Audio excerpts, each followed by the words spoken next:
Hello everyone, and welcome to the Courageous Frights, a channel where we talk about movies and games, especially in the sci-fi, action, and horror genres. Today I'm going to be doing a breakdown of the first episode of the Disney Plus animated series Marvel's What If.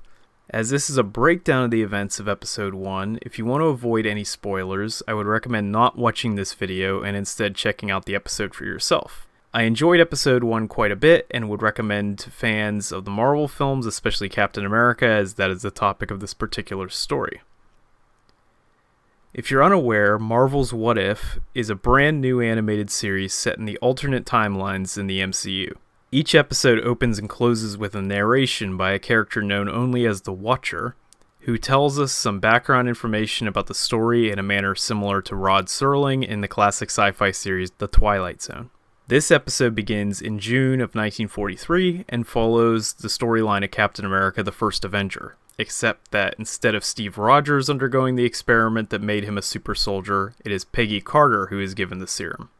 Captain Carter, as she's called, is much more aggressive and decisive than Steve, and as a result, the events of the storyline progress much more quickly than in the original movie. Much like the actual film and the subsequent Agent Carter ABC series, much of the subplot deals with Peggy trying to earn the respect of her peers in a male-dominated society. However, due to her newfound super strength, this is much more easily overcome than the normal timeline. The overall plot line follows the Captain America film pretty closely, including a number of callbacks to famous scenes from that film.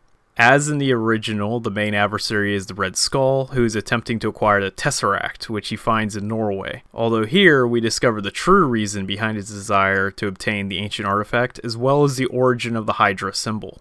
Peggy manages to intercept the Tesseract on its way to Berlin, and then works with Steve to plan a rescue operation after Steve's friend Bucky Barnes and the other members of his unit are captured. Howard Stark, father of Tony, uses the Tesseract to fuel a new weapon as Peggy succeeds in breaking prisoners out of the prison. However, they are soon surrounded by a number of tanks and Nazi soldiers.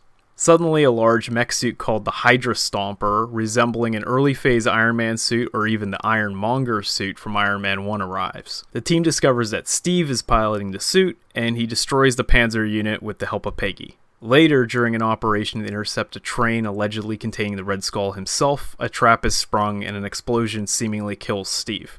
This is the same event that caused Bucky to go missing in the Captain America movie. By interrogating Zola, Red Skull's chief scientist, Peggy learns that the Hydra Stomper was captured in order to utilize the Tesseract to power an interdimensional portal to bring a being from another world into ours to aid in the domination of Earth or its destruction. Carter puts a team together including Bucky and Howard Stark and storms the castle where the Red Skull and his Hydra troops are located.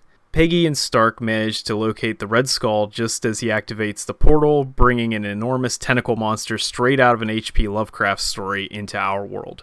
The monster immediately seizes the Red Skull and crushes him as the duo attempts to figure out a way to fight the beast. Meanwhile, Bucky and the others have located the Hydra Stomper and Steve, who is alive. Steve demands they help him get into the mech suit. As the interdimensional monster continues its assault, Howard makes his way to the control console to figure out a way to send the creature back, while Peggy does her best to fight the beast. During the scuffle, she manages to get a sword and begins chopping through the creature's tentacles in a sequence that wouldn't look out of place for a Wonder Woman film. Steve arrives just in time in his mech suit and manages to rescue all the other teammates as Peggy tries to physically push the monster back through the portal. In the end, she succeeds, but also ends up getting pulled through to the other dimension as well, as the portal closes, trapping her in the world of the monster and leaving a heartbroken Steve Rogers behind, in a scene that mirrors the parting between the two in the original film, only in reverse. We later get a scene where the portal is reopened, and Carter, as well as a number of severed tentacles, return. Peggy is greeted by two unfamiliar faces, characters we know as Nick Fury and Hawkeye, who explain to her that 70 years had passed in a situation that is also a flip of the ending of Captain America, the First Avenger.